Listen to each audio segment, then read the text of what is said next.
Hello everyone. তো আজকে আমরা পড়ব নার্সিং ডায়াগনোসিস। নার্সিং ডায়াগনোসিসের মধ্যে কি বোঝায়? নার্সিং ডায়াগনোসিস বলতে বোঝায় যে আমি বা অ্যাজ আ নার্স আমি কিভাবে পেশেন্টের যে হেলথ প্রবলেমটা এসছে সেটা কি কি ফ্যাক্টর থেকে এসছে বা কি কি কম্পোনেন্ট থেকে এসছে বা কি কজের থেকে এসছে সেটা আমি জাজ করব। তো একটা জাজমেন্টাল ফ্যাক্টর ডায়াগনোসিসের মধ্যে পড়ছে। বলছে অ্যাকর্ডিং টু নন্দা ইন্টারন্যাশনাল, এটা আমেরিকান হেলথ অ্যাসোসিয়েশন থেকে বিলং করে।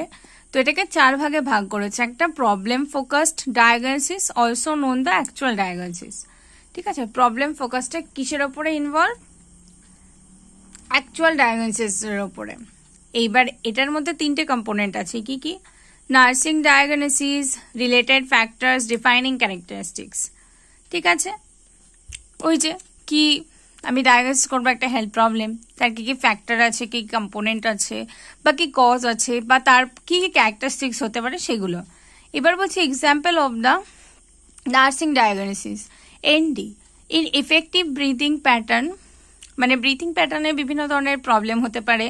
ঠিক আছে, ব্রিথলেসনেস আসতে পারে, শর্ট অফ ব্রিথ হতে পারে বা শ্যালো ব্রিথ হতে পারে, অ্যাংজাইটি হতে পারে কোনো মানুষের, বা স্ট্রেস আসতে পারে, ইম্পেয়ার স্কিন ইন্টিগ্রিটি, অনেক সময় সেন্সেশন মানুষ হারিয়ে ফেলে, নামনেস আসে, স্কিনে ইরিটেশন হয় বা ডার্মাটাইটিস হতে পারে, স্কিন ইনফেকশন যেটা, আবার অ্যাকিউট পেন, বিভিন্ন কারণে আমাদের শরীরে পেইনও হতে পারে এগুলো।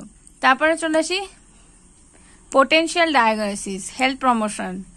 ডিভিশন 2, একটা হচ্ছে রিস্ক ডায়াগনোসিস আর একটা হেলথ প্রমোশন ডায়াগনোসিস। ঠিক আছে, রিস্ক ফ্যাক্টরের মধ্যে কি কি পড়ছে? রিস্ক ডায়াগনোসিস কি কি? রিস্ক ফর ফল, দেখো কেউ পড়ে গেছে সেখান থেকে একটা রিস্ক ফ্যাক্টর জন্মাতে পারে যে পরে গিয়ে সে সুস্থ হবে কিনা। ইনজুরি, হাত পা ভেঙে গেছে বা অ্যাক্সিডেন্ট হয়েছে, সেটা একটা রিস্ক ফ্যাক্টরের মধ্যে পড়ছে। এবার বলছে হেলথ প্রমোশন কি কি? Readiness for enhance spiritual wellbeing, একটা মানুষের আধ্যাত্মিক যে একটা যে দিক থাকে সেটাকে কি করা? এনহ্যান্স করা, বাড়ানো। তারপর বলছে readiness for enhance family coping, যাতে তার ফ্যামিলি সম্পর্কে, এটা আমি কি বলছি হেলথ প্রমোশনের মধ্যে বলছি, যাতে তার ফ্যামিলি সম্পর্কে কি বলবো, ফ্যামিলি বা সেই ইন্ডিভিজুয়াল পার্সনের মধ্যে একটা যাতে সহযোগিতামূলক বা একটা ভালো একটা সম্পর্ক থাকে সেটা যেন বাড়ে। হেলথ প্রমোশনের দিক থেকেও স্পিরিচুয়াল বলতে পারো, মেন্টাল বলতে পারো।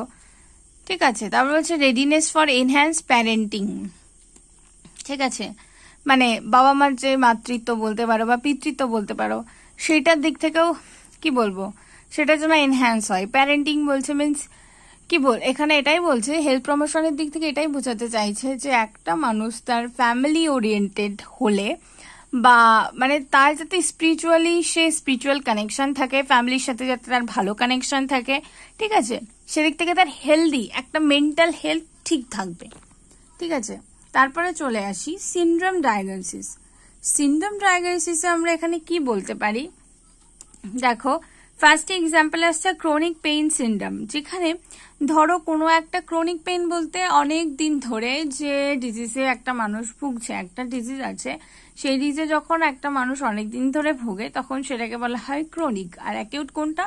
যেটা হচ্ছে ধরো 3 দিন হয়েছে বা 5 দিন হয়েছে, 1 সপ্তাহের মধ্যে যেটা রিকভারি মানে তুমি এক্সপেক্ট করো, সেটা অ্যাকিউট ডিজিজের মধ্যে পড়ছে। আর ক্রনিক ডিজিজ কোনটা? যেটা লং টাইম ধরে আছে, বেড রিডেন আছো, কিছু করতে পারছো না বা সেটা সুস্থ হচ্ছে না, সেরকম যদি কোনো পেইন হয়। ঠিক আছে, তারপর হচ্ছে পোস্ট ট্রমা, মানে ট্রমা হওয়ার পরের যে সিনড্রোমটা, একটা মানুষের শক হয়েছে, সেটা বার্ন থেকে শক হতে পারে বা শরীরের ইনসাফিসিয়েন্ট অক্সিজেন রিচ হওয়ার কারণে হতে পারে। ঠিক আছে, তারপর হচ্ছে অতিরিক্ত ব্লাড ফ্লুইড আমাদের শরীর থেকে বাইরে বেরিয়ে গেছে, ভলিউম ডেফিসিটের কারণে হতে পারে। ঠিক আছে, তারপরে কি বলছে DCU syndrome, lockdown. DCU syndrome বললাম যারা বেড রিডেন পেশেন্ট থাকে তাদের অনেক সময় কি হয়, অনেক সময় সিনড্রোম দেখা যায়। কি কি? সে অনেকদিন ধরে স্নান করছে না, তার ব্যাকে বেড সোর হতে পারে, জায়গাটা আস্তে আস্তে না মানে পচে যাচ্ছে। যখন একটা খাবার নষ্ট হয়ে যায় তখন তাতে মাছি বসে, সেই খাবারটা গেছে গন্ধ বেরোয়, সেরকম আমাদের স্কিনও সেরকম। যদি প্রত্যেকদিন ভালোভাবে আমরা পরিষ্কার না করি বা স্নান না করি তাহলে সেটা একটা সময় পরে গিয়ে গলতে পচতে থাকবে। তারপর কি বলছে, ইম্পেয়ার ফিজিক্যাল মোবিলিটি, মানে এর ফলে কি হচ্ছে, এই যে ফিজিক্যাল যে মোবিলিটিটা আছে আমাদের, সেটা কি হচ্ছে, ইম্পেয়ার হচ্ছে। মানে কেউ একটা মানুষ সুস্থ সচল কিন্তু সে হাঁটতে পারছে না, একটা হাত সে মুভমেন্ট করতে পারছে না, বা পায়ে একটা নামনেস চলে আসছে, অসারতা ভাব, যার ফলে সে ঠিকঠাকভাবে সুস্থ হয়ে হাঁটাচলা করতে পারছে না, এই সবগুলো।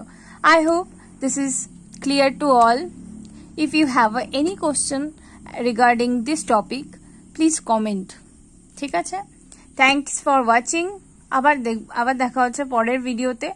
কি কি টপিকে ভিডিও চাইছো আমাকে বলো। যেহেতু আমি এটা বিএসসি পারপাস, মানে আমি বিএসসি নার্সিং করেছি, তো সেই রিলেটেডই আমি ভিডিও দিই। আর তাছাড়া টুকটাক এদিক ওদিক তো থাকেই।